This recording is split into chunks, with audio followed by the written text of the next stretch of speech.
A mogul beyond her years, correct? Zendaya, born in Oakland, California. Anybody?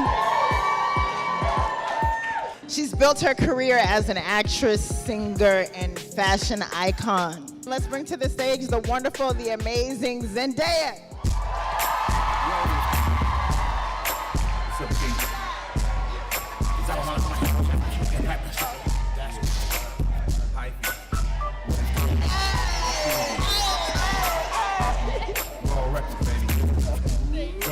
Hello. Thank you for coming. Can we get some glasses? Zendaya doesn't drink, but I do. So I'm gonna take a glass and we're gonna toast to something. Thank you. Everybody else needs to take a shot. But how you doing today? I'm good. How are you? I'm great. Thank you for taking this crazy trek.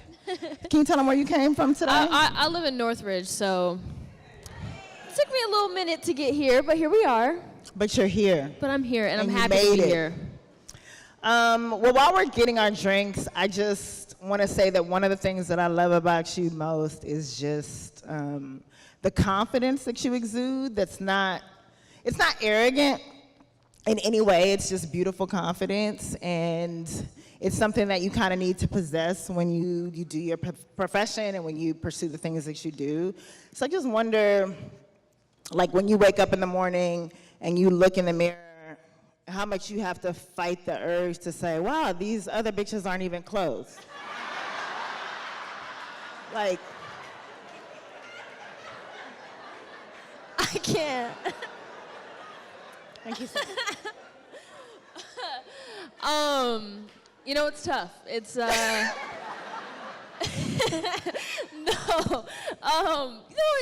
Confidence is like, it's a learned thing, right? Like I always say to people who are working on their confidence, I always say it's like, just be easy on yourself.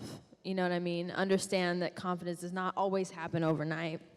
Sometimes I make my mom an example. She was 50 when I think she truly gained her confidence. She decided to cut her hair and started getting tattoos and just went through this beautiful butterfly moment of really understanding who she is. So to me, it's like a lifelong thing that we're always understanding and learning about ourselves and appreciating about ourselves and trying to figure out who we are. So I've learned more and more to trust that feeling. And if it really does feel good to you all the way through, it's the right decision.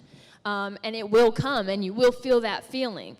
So I don't know, it's just something that I'm navigating and figuring out because I'm 23 years old, So it's like with each project that I do, I try to look at it from all angles, from all different perspectives. I ask people for their opinion because I want to know, but I don't allow it to change my gut feeling, right? I take into consideration without allowing somebody else to make my decision, if that makes sense. Absolutely.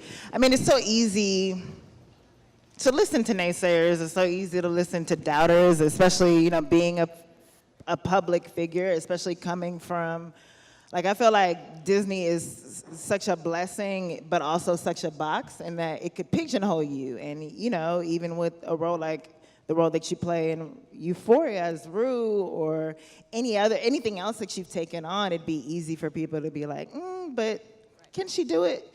So, oh yeah, in sure. Thinking about that, how do you dismiss But it's about that? being aware of that doubt, right? Because if I ignored it, then I would be trying to do things that I wasn't ready to do.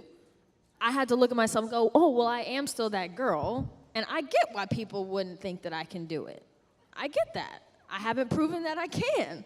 So it's about being a little bit more realistic and understanding why those opinions are happening. So it's like, okay, I get that. So that means whatever I do, whenever I do it, has to be so good to prove that I can do it. You know what I mean? So it's about, to me, it was about, taking smaller roles and doing things that were smaller but elevated. So it's like, okay, if I want people to prove that I can do it, I'm gonna do small roles and not go for I'd rather be the lead in an amazing, a supporting role in an amazing movie than a lead in a bad one, right? So I was like, you know what, I'm just taking my time. I'm just gonna take my time, and I'm gonna start small and build and build and build. So by the time I'm ready to make that step, it feels realistic. It's not like You know What's what she I'm doing? saying? Who the fuck does she think she is out here? Right, exactly. So I wanted to build slowly, and I think that was like my number one thing is like I just don't want to rush anything. I just But want what to is take it? it slow. What is it for you? Is it market research? Like, if you're the product, are you looking and seeing like, oh, what do people think Zendaya could do it? Ooh, they don't. Okay, cool. You know, like, what are you talking to your team? Are you gauging reactions on social media? Because I know you're not necessarily big on reading every single comment, but how are you gauging how people are viewing you? Where is that Right. coming from? I mean, a little bit like social media is helpful, but and talking to people and stuff like that, and just kind of like hearing what people of their ideas and what they think, because you know there's a line between like like wanting to know what people think of you and then like just opening yourself up to like hurt, you know. So it was just enough so that I can like be realistic about it. But also another thing that I feel like helped me create an avenue and a lane of my own that was outside of Disney Channel was fashion. Was faction? Yeah, like I would show up to shit I had no business being at just so I can get the look. You know what I'm saying? Nice. So me and Okay. Law, So you were crashing parties and being like, I'm here. And I was called for years to be like, oh, the seat filler, she just shows up to everything. You know what I'm saying? I was like, yeah, but I look good though, so how about that? Still on the best dress list. So that kind of became my thing to like get out of people seeing me in a certain way was I would dress very well at things I didn't need to be at. And then my thing was like, now I have to prove that I need to be here and I deserve to be here. So then that's when it gets fun. What a cheat code. When I did you not when you know best that. dress and you deserve to be there. So go to every party you don't belong to and just dress well, okay? That really is the lesson.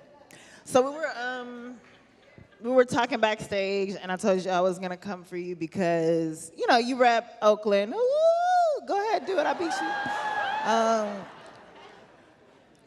you. But like, you don't really fuck with LA. Here's the thing, you know, I have a love and hate relationship with LA. It's not that I don't enjoy it. I appreciate it, but I wish that the traffic was better. I wish I could walk somewhere. You can walk anywhere you want. You got legs, long legs. First of all, we all know we cannot do that here in New York. I mean, here in LA. In New York, you can walk around places. You can go to a cafe. You can da-da-da-da. You know, you can have that experience. It's really that traffic. Whew. Okay. Yeah, and it's you know, it's an industry city. You know what I'm saying? And there's I nothing wrong understand. with that, but like it can be a lot sometimes. It doesn't have to be an industry city. I will say that I wore this Tupac shirt because Tupac was like born in Oakland, but like he is known for LA, and I feel like that could be your future. I'm the LA Welcoming Committee, so like just start repping it now. But I bring up LA because a lot of people's gripe about it is that it's hard to find your people, it's hard to find your community here, and you have made it. Ooh, come on. I would agree with that. Yeah. So aggressive. But The people you have have you have not ever been shy about shouting out the people who have kind of come up with you, who you work with, who you mess with. Darnell is here, who you always feature heavily. But can you talk about some of those people who have been important and instrumental to your journey, to your career, to your strategizing as an actress, as a mogul, Right. businesswoman? Yeah. How you found them? I mean, the biggest thing is like I have to just like credit my antisocial behavior to like the small circle thing, because that's just like I just don't do that. I'm just not like a very outgoing kind of go meet people kind of person anyway.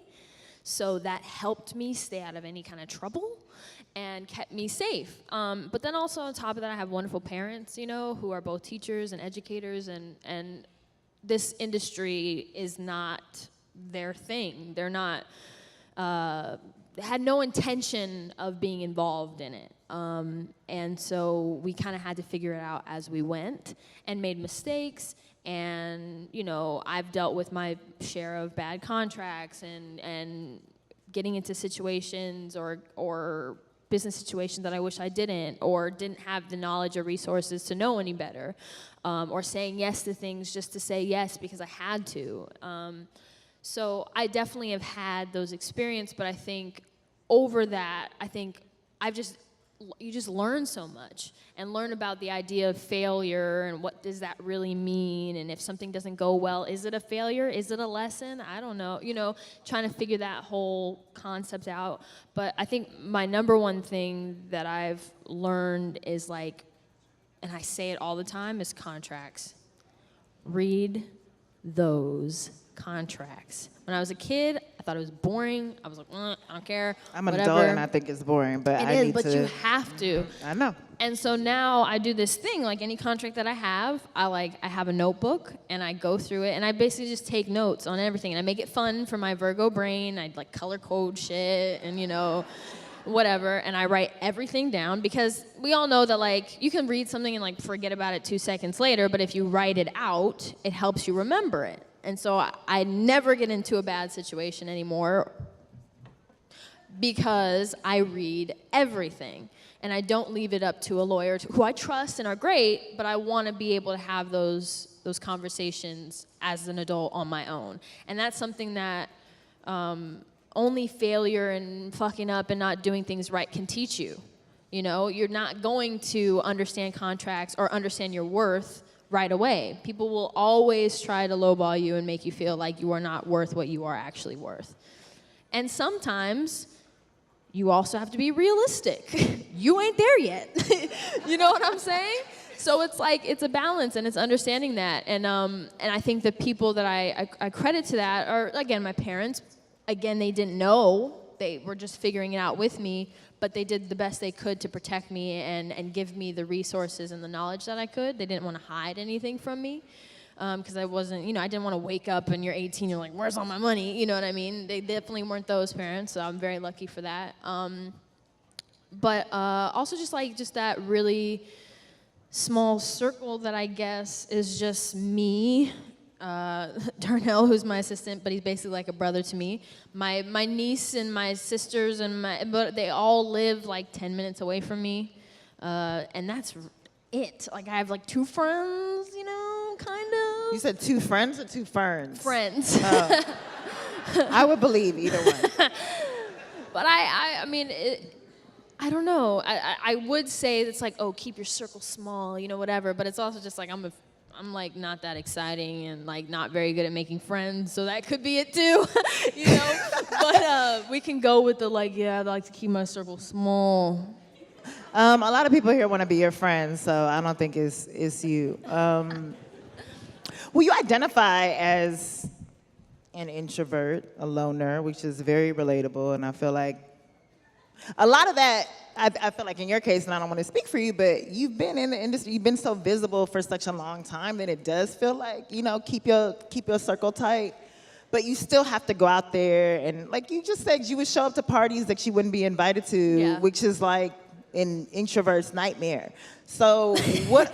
Well, I would do the carpet and and then bounce and try to dip. So many smart things. I still do that. That's the tip. That's the tip. Do the carpet and bounce.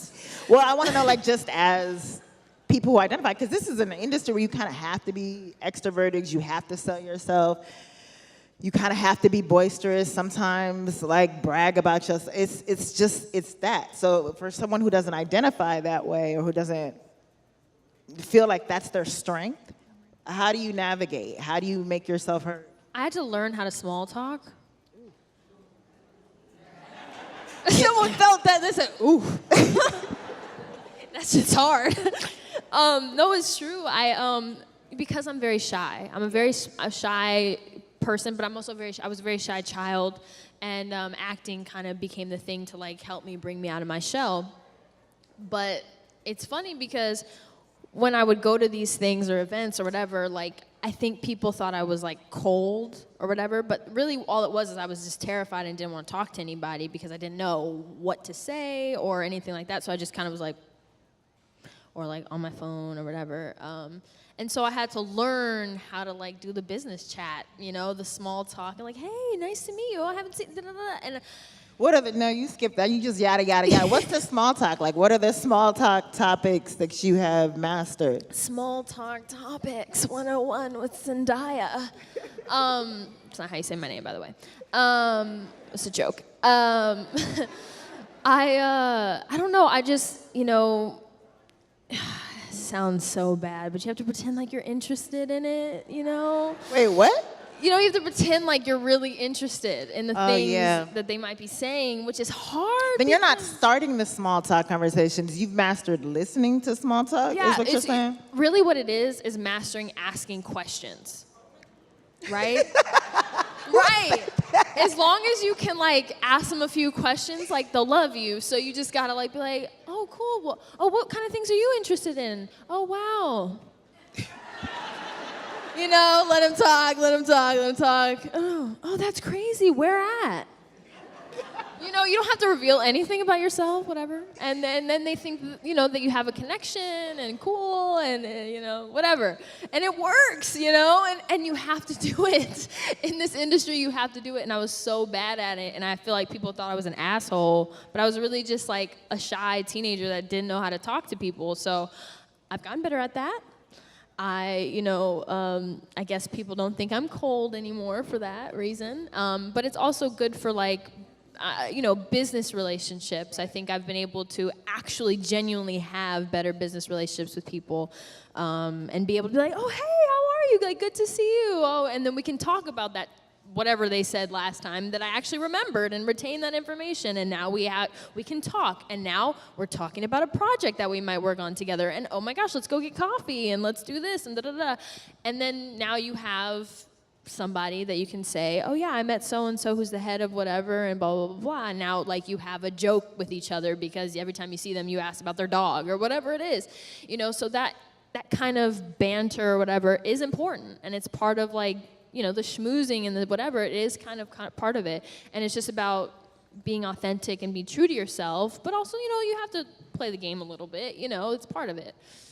Yeah, it feels like you've kind of mastered being able to be taken seriously in a way just by showing, you know, the range that you have. So I guess in terms of deciding what you're pursuing, because obviously, like I mentioned, you came up as a model, actress, and then segued into this specific field of designing and being taken seriously as, you know, a fashion designer, a fashion icon. But there's so much more that you can do, and you haven't been shy about the fact that you don't necessarily know what the end game is. So I guess how are you working towards that? And how are you not spinning out about the fact that, you know, you just mentioned earlier, you feel like opportunities may not present themselves always. You might feel like your time is running out. I know that that's my biggest fear, is just like, time is running out. It's over for me. It's over for you, bitch. Like, and that is a real fear.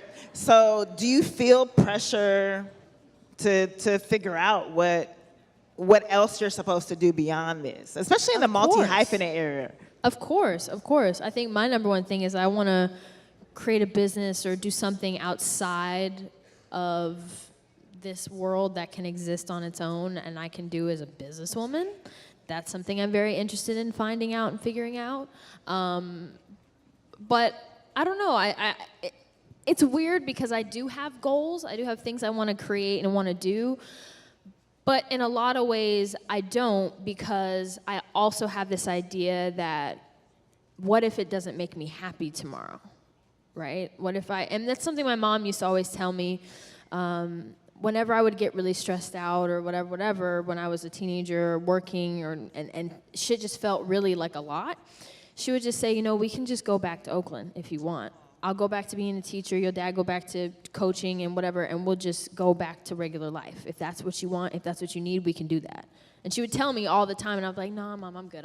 Like, I'm fine. I'm just having a moment, whatever. But that reminder that it was about my mental happiness and where I was at, meant a lot to me. And it's something that like I believe. I believe that even though I love this right now, what happens if I wake up tomorrow and I'm like, I'm not happy, this doesn't make me happy anymore. And then I might want to do something else. And what does that look like? You know, what if I just am like, you know what, fuck it. I want to I want to make pottery. That's what makes me really happy, and that's what I'm going to do. Are you good at pottery? I just took my first class like a month ago. So you're not good at it? I don't know. Let me know if you need some ceramics. I don't. You said you took one class. I don't. What's your pottery? I was good though. It was natural. Says who? Okay. So it's that idea. I mean, I hope that the passion doesn't run out, whatever. And I love it, and I'm going to keep doing it as much as I can. But I really want to put my peace as a human and my happiness at the forefront. And I used to think when I was a kid, I was like, I want to be like, you know, the most famous person in the world, blah, blah, blah, blah. And I don't feel like that anymore. You know, I want and that's why I think acting allows that for me. I don't know if you feel that way, but acting allows for a character for people to fall in love with, but also like for my own anonymity and like a life of my own. Absolutely. Which music doesn't really afford. Like I think when you're a music artist, you kind of have to just be, it's your face all the time, like it's you. And so that's another thing that kind of like scared me about music, is like not really being able to have as much of a life. Did you step away from music on purpose? I stepped away from music on purpose because of bad contracts, to be honest with you. But So you're still. Are they here? You want to point somebody out? Because of you, Michael.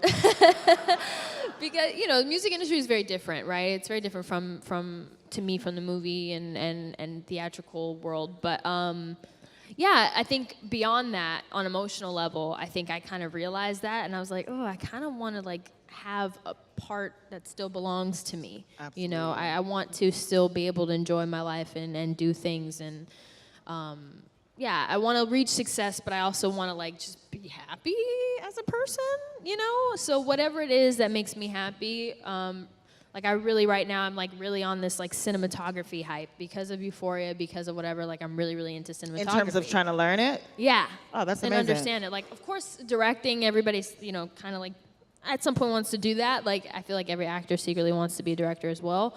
But cinematography really interests me, just like watching the lighting in Euphoria and how it happens and the way it conveys the story and what it can tell and what it can do is awesome. And I don't know a lot of like black female cinematographers.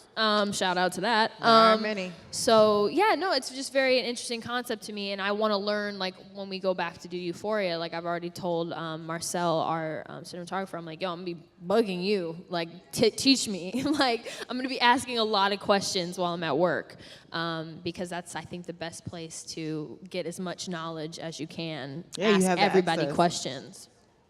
So I guess within that, obviously you have access to a lot. I'm trying to decide which direction I want to ask this question. Okay, so you spoke earlier kind of about, you've alluded to the fact that you've had contractual issues. You've alluded to the fact that you have been burned in this industry, and I feel like everyone has a Hollywood or an industry burn story. What can you say that you know to watch out for? Like, what are the signs where you're like, don't fuck with you, or you're about to lie, or you're trying to scam me? Like, what do you? I would imagine that you've wised up now. It seems like you have. Of course. So, what are the telltale signs? Like, walk away. The signs are on the paper that you have to read. You know what I'm saying? But it is. It's like. It's just really contracts. It's crazy, right? Like you can sign away so much. You can sign away like your rights, literally.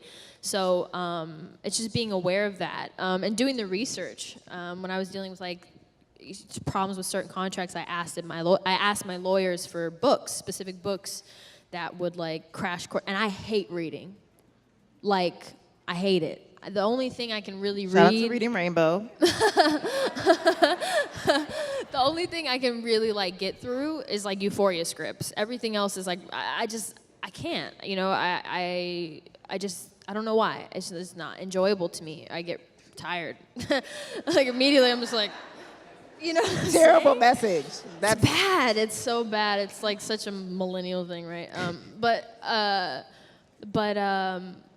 But because I was so fascinated with understanding my contracts more and being able to look out for things and see what the tricks are and what are, you know, what does this fancy language mean? Because that's what they do, is they talk over your head. And so in order to do that, I said, hey, you know, give me the books that are going to give me like, you know, basically the real bullet points of what I really need to know. And I would go through those with like a highlighter or whatever and just kind of like, and find all the things. I'm like, what am I dealing with? Okay, I remember somebody saying something about this in a meeting. Oh, that's what you were saying. Got you. You know what I'm saying? So it's just kind of like collecting the information and then doing the research after. I just would like for people to not have to be burned first to do like the homework. Like, so if I can tell someone to do the homework first so that they don't have to go through like a shitty situation, I would. Also, if you get your Olivia Pope feeling, follow it. You know what I mean? Like, we all have that feeling where it's like, I don't know, does like 100 feel like right to me? And we either convince ourselves like, it's fine, or whatever. Just follow the instinct and But the have you gut. had an instance where you were like, this is, I mean, you spoke to it. You said, like, you know, I don't know if I'm going to have this opportunity again. So have you had a moment where you were just like, okay,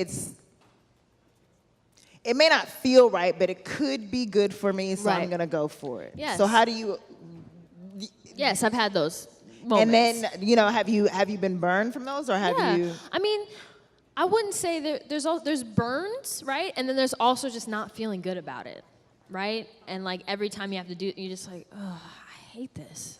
Like, I'm just not happy. Like, you go and you're like, I want to go home. Like, I don't believe in it.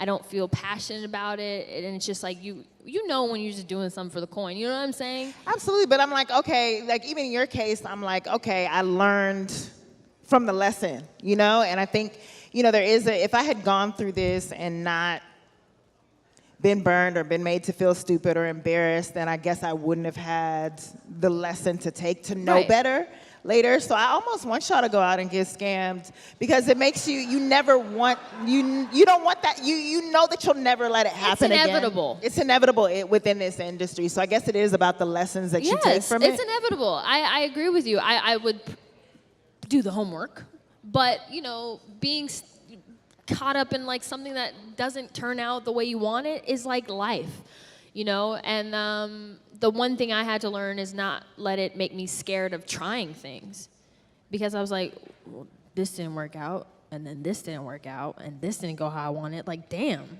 And then you're just like, you just don't want to do anything. You're like, it's with any creative, you know, it could be a script, it could be whatever, and it's just like fell through, and you're like now you're just scared to even try. And so that's another thing that I kind of went through, where I was just like, I just want to say no to everything because I'm worried that it's just not going to turn out and then it's just going to fail like the last thing, you know. And so I had to teach myself that it was a lesson, right? Now these are things I know to look out for. These are signs. This is when somebody says this, that really means this. And, you know, it just took the lesson, right? And to look at it as a lesson instead of a failure, and to not make me afraid of doing things, Right. which it can easily do. Especially when it's like there's a lot on the line, you know what I mean? When there's so many people watching. So I shared earlier one of the stories that led me to discover you is just kind of a proclamation of your blackness, of your hair, of black beauty, and just within the industry, one of the things that I get approached about all the time is just people being like, how do I tell this particular story without, like, in the most authentic way without kind of downplaying my blackness or trying to downplay my culture or whatever it is, just so that I could make it palatable for mainstream audiences. And I'm like, you shouldn't have to do that. It's your story. So just in your own experience, have you ever had situations where you had to, because you've been very proud about, you know, your collaborations, just about who you are, where you come from. Have you had instances, or how many instances have you had, or how often have you had instances, even now, where you've had to discredit your blackness or downplay it, or, you know, put it to the side? And, you know, how does that make you feel if it does happen? Oh, that's an interesting question. I've never actually been asked that before. Yeah, I don't know. I think I remember there was one time that, like, I was doing a cover for a magazine when I was much younger, and I had a publicist, and I wasn't happy with my hair and makeup, and she said, like, I wouldn't really stir the pot because I haven't had a black girl on the cover in a really long time, so let's not, like... And so I was like, oh, we're not going to work together anymore. You know, because I am allowed to say that I don't like my hair and makeup and fix it. You know what I'm saying? Whether they've had one on the cover or not, like, whatever, you know? So that was just like, okay, so we're not on the same page, you know?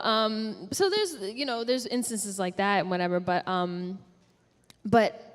I have been fortunate enough to be in positions where I didn't have to do that a lot of the time, which is not always the case for everyone, you know.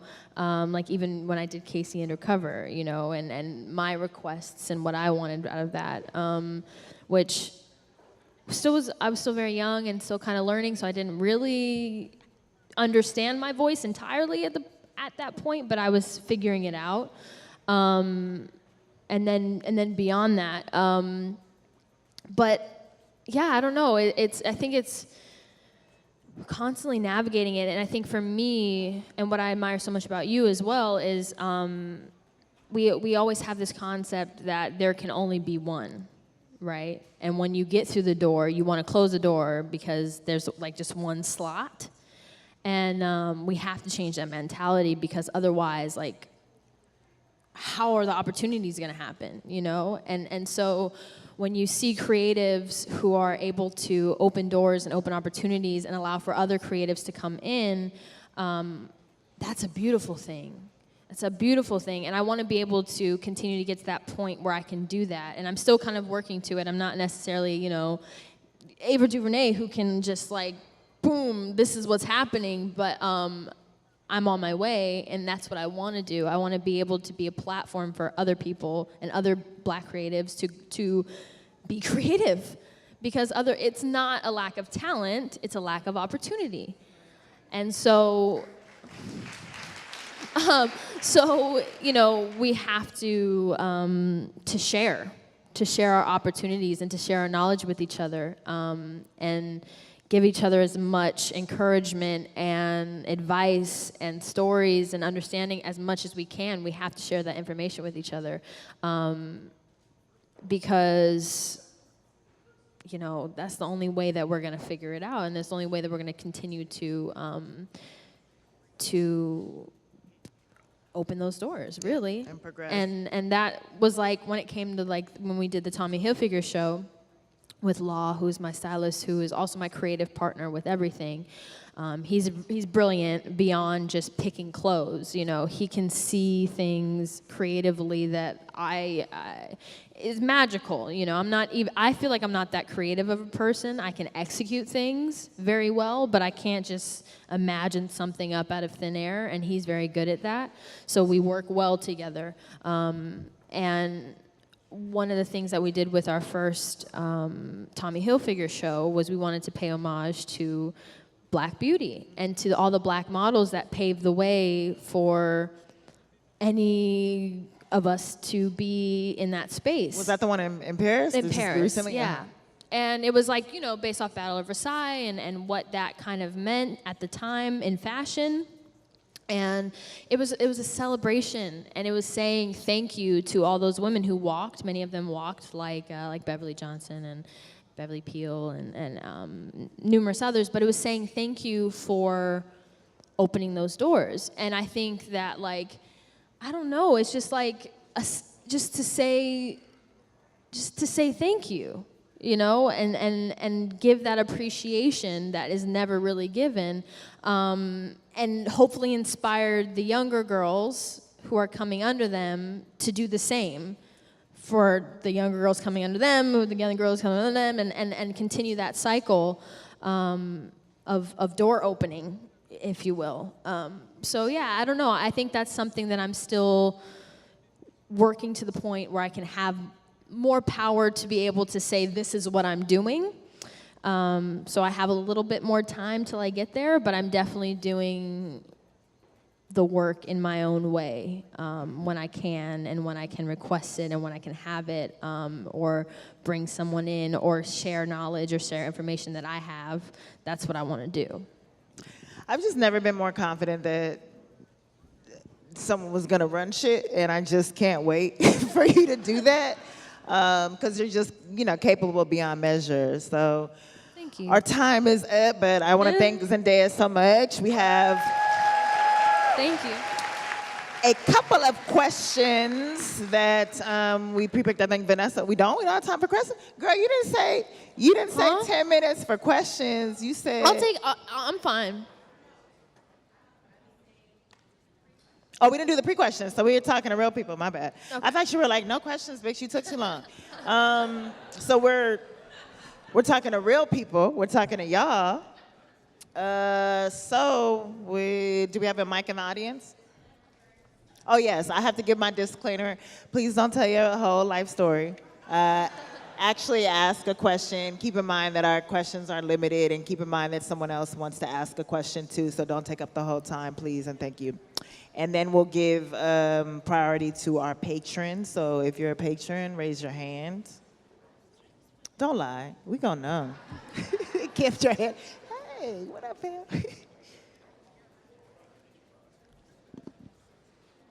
Hi. Hey. I'm a really big fan.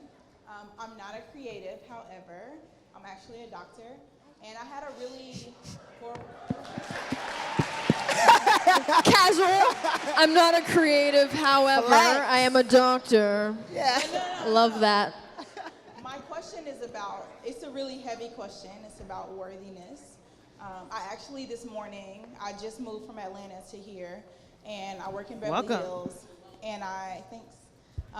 And they brought a patient into my room, and immediately, before I can even do anything, the first thing that they said was, don't you want to wait for the doctor to get here? And I've been in school for 13 years. And it breaks my heart, like I literally just told my friend, it breaks my heart because I've been in school for so long. And outside of being medical school, as an actor, I just want to ask the both of you, when do you feel worthy? Like, it broke my whole day. Like, I had a horrible day today, only because I feel like, when will I feel worthy? She just asked, when will she feel worthy? It fucked up our whole day today, to paraphrase. And when do you feel worthy? Whew. I'm sorry that happened to you, because you are 1,000% worthy. You have done the work.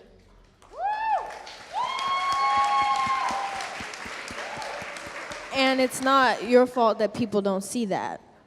I don't necessarily know if I have like an answer to that question, because again, I'm 23, so it's something that I too am understanding and figuring out and mulling over. And who's to say that we ever really find the answer? But I think worthiness is a self thing, right? It's the concept of, what do I think I'm worth? And again, it's that idea of not being like cocky or anything or whatever, but if you've done the work, if you put in the hours and the time, yeah, you're fucking worth it. Are you kidding? If you work harder and harder than anybody else in the room and can deliver just as much as any other counterpart, of course you're worthy. And I think it's just always reminding ourselves of that, no matter how many times people doubt or challenge that. It's a self reminder, like, no, I deserve to be here. I deserve to be here. And I think that, again, that's something I have to, like, continue to learn and tell myself, because, I mean, we all, I think, question that always. But yeah, well, let me know if you figure it out. You're a fucking doctor, bruh. Like, I would have been like,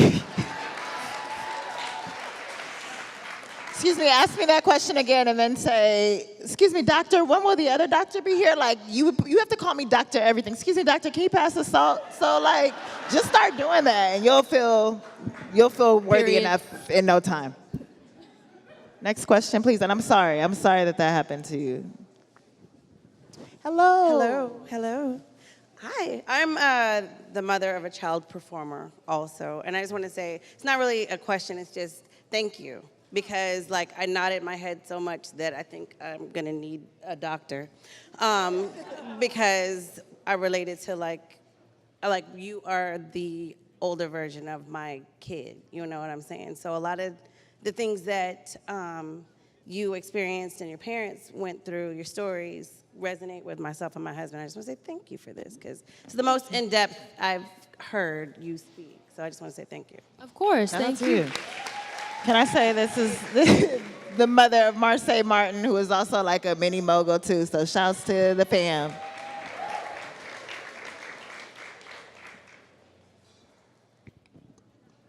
Hi, Zendaya and Issa. My name's Stephanie. I'm a lawyer and a writer, so I definitely know about those contracts and the reading. It's a lot. I just wanted to say you looked phenomenal at the Emmys. And so apparently there's a case study on Twitter, and that was my question, because apparently this girl has done a case study on you about your left leg stance. So I just wanted to know, like, is there, yep. Is it patented? Like, is there an art to this? Like, I just want to know, because it's about creatives, right? So. I don't know what it is about my left leg.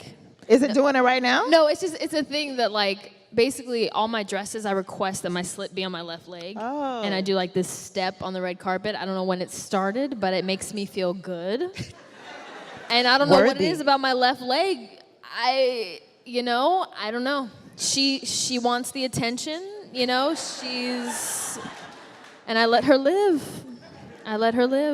So, doctor, did you hear that? You gotta, like, get a split on your left leg. Instant worth. Instant. Next question. Hello. Okay. Is it working? I'm Kirby. I'm a writer and director, and I had a It works. question that was part craft and part fashion. I really loved getting to see Rue's styles over the course of Euphoria Season 1. I was wondering if you could talk about the glitter and also what it's like inhabiting someone whose expression and style are so different than your own. Interesting. One thing that's actually very interesting to me is anybody who, like, really knows me knows that, like, personality-wise, me and Rue are very similar. So as far as, like, maybe our mannerisms and things like that, I met the creator of our show, Sam Levinson, and Rue is basically, like, kind of loosely based off his own story. And when we met, I immediately knew that there was something, like, very similar about us as people, which is interesting because we don't really have technically a lot in common. But when we're on set, like, we like the same shit. We talk about the same stuff. We have the same opinions on things. We sit the same, the way we, like, hold ourselves, and we'll look over and, like, you know what I mean? And it's very interesting so that happened that way. So Rue feels very comfortable to me. She feels like another version of myself. I don't know. I don't feel like, you know, when people feel like, oh, I have to really get into character. I have to, you know, da-da-da. I don't feel that way with her. I feel like I'm literally just stepping into, like, a pair of shoes I've worn my whole life, and it feels very comfortable. I know when she's taking over, in a sense, like, in my body, but I also feel like it's, like, comfortable. I don't know how else to explain it. And she feels like a little sister or something. She feels close to me. And as far as like her clothes and things like that, and her makeup and everything on the show, we are lucky to have an incredible team of people who collaborate with us very closely and take an emotional approach to makeup and to clothing and things like that, like where the character arcs, where they're headed, where they feel like it's interpreted through color, it's interpreted through how much makeup we give Rue, because if she's clean or if she's, however she feels reflects how she looks, obviously. So if she's in love and she's happy, we might add a little bit more cheek that day, and make her look more flush. So it's a very like emotional process. But also, like, for example, like the hoodie. I love the hoodie story. It's Sam had written this like giant hoodie. Rue's always in a big hoodie, and I remembered when my grandfather passed when I was like 11. You have like when people pass, you have like a attachment to inanimate objects that they touched or whatever. You're just like they wore this or they touched this, and it becomes like a prized possession, even if it's just a hoodie. And my mom had it with my grandfather's car, that he didn't give a shit about this car. Like, he didn't care. It wasn't like he was a car guy or was a fancy car or a cool car. It was just like a normal car, and he used it to get to work. But my mom, like, rode that shit till the wheels fell off because she was like, this is my dad's car. And it was a thing. It was like, it kind of still has a smell, and the senses that you go through when you have something of a loved one that you are trying to like keep and hold on to. So I had this whole actor thing in my head. I was like, can we make, like, for me, the backstory I'm gonna say that is like, it's her dad's hoodie, and then talking to Heidi, our costume designer, about it. I was like, hey, can we, if you could, get in some of the flashbacks in the pilot, could you like put it on him so maybe people will notice? That would be kind of cool. And she was like, yeah, for sure. And so it's actually on him in the pilot. And to me, I felt like something, like, was an emotional thing beyond just like a maroon hoodie. It became a character thing. It became something that people in the audience could connect to and relate to, and feel emotionally attached to as well. So it's like when you get to the later parts, not to spoil anything, and she smells the hoodie. That was just me being like, that's what I did with my grandfather's stuff, is I just smelled it. And then, Sam will write it into the script. So I'm very lucky to have like this group of people that I can talk to. And I'm like, hey, let's have a discussion, and then your ideas can actually end up in the script or whatever. And we have like these talks together. So that was a lot to just say that it's fun and I enjoy working there. That's amazing. That's elaborate. That's fun. That's a craft. I love that. Any other questions?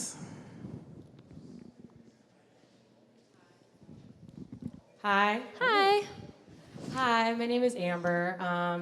I just have I guess it's kind of like a fun, whimsical question. I work in the industry. I have a lot of things that I want to do, like everybody does. But I have like a lifelong dream of wanting to get a cartoon made and produced, like a little black girl cartoon. Yes. So that black girls and black boys, have like a magical, happy cartoon to look for, and that's Love like a that. lifelong dream of mine. I was wondering, you have a lot of like things that you want to do. Do you have like a lifelong dream that you want to just accomplish that's just like personal? Yes, I have one that has nothing to do with the industry whatsoever. My mom she taught in Oakland, in the inner city of Oakland, at a school named Fruitvale Elementary School. And she's taught there my whole life. And she was fifth grade, responsible for fifth grade. And every year she would raise money on her own to take her students to outdoor science camp, which is something that is not funded in any way. I mean, we barely have, food or pencils and paper, much less the opportunity for kids to go out into nature and experience it and see trees and understand about the earth and the world and have this very like beautiful, cathartic, amazing experience. And so my mom raised the money on her own every year to take her kids up there, and she ran it herself with my family and with my dad and my siblings who were all like counselors and stuff. And a lot of people, you know, once they got older, would come back and accredit that experience to changing their life or saving their life. And so when I was maybe 13 years old, it was, I think the YMCA owned it or something, but it got sold and we couldn't go there anymore. So my lifelong dream is to raise enough money or make enough money to buy it back and make it a full-time functioning place that no student or teacher has to pay for, so that any inner city students can go and have this amazing experience and heal and just be within nature, which I think is very healing, and have an experience that they otherwise wouldn't have or don't have the school district to have. So yeah, that's like my big dream. I haven't even said that to anybody outside of my family. So, you know what I'm saying? So catch me in the next 5 years, you know what I'm saying? Listen, I'm trying to make it happen. So yeah, that would be something I would want to do. Y'all see what the fuck I'm talking about? I'm so pleased. We have time for one more question, so don't mess this up for everybody. Make it a good one. Hello. Hey, it's on you. My name is Bernard. I just moved here from Chicago in hopes of pursuing my acting career. Come on. Thank you. So just actor to actor. Sorry.